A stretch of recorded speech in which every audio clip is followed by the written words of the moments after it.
Boots, Bats and Balls on Six Towns Radio. Afternoon. Marvellous. There's a cupcake, if there's any left upstairs for you. Mark, many happy returns. Thank you. 10 years ago you were manager of Wales at 40. Yes. 10 years later, here you are, seasoned Premier League manager. Is this where you thought you'd be 10 years later? I had no idea. I didn't look that far ahead in those days, to be perfectly honest. I've been a manager from 99, I think, and so I've been doing it for quite some time now. It goes very quickly, as we all know. You sometimes look back and think, where the hell have all those years gone? But I've really enjoyed every minute of my football life. I was very fortunate as a player to have a lot of success. As a manager, I've really enjoyed this different discipline, and it's a different challenge, but it's as stimulating. It's not as good as playing, but it's very close to being. So I've been very fortunate.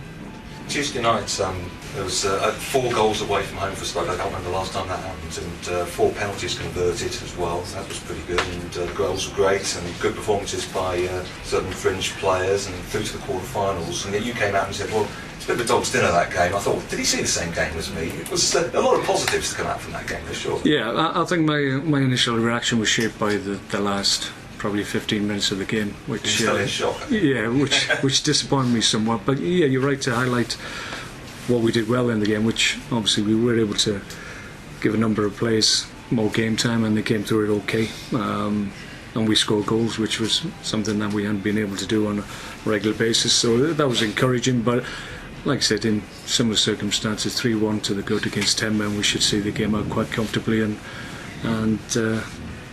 we didn't do that, unfortunately. So we made a little bit of a meal of it, but I'm sure it won't happen in the future. More seriously, on Saturday is Southampton, and the last time you played them wasn't so happy. It was your last game at QPR. There's a further incentive to sorry to be mad. Thanks. But a further incentive to get a result. Well, the incentive is that it's the next game, and it's a difficult fixture for us, given how well they're playing, and home or away, they don't change the way they play. They will always ask questions of you, and physically they put a shift in. So you have to be up and ready for that challenge, and I think we will be. I think midweek wasn't a setback. Like I say, I think we need to remind ourselves that we put in a great performance at Old Trafford, and we got through to the quarterfinals of a major cup competition. So if you look on the positives, which we always try to when we calm down somewhat, I think it was a decent week. Now we want to just finish it off with a positive result and 3 points at the Britannia. Okay.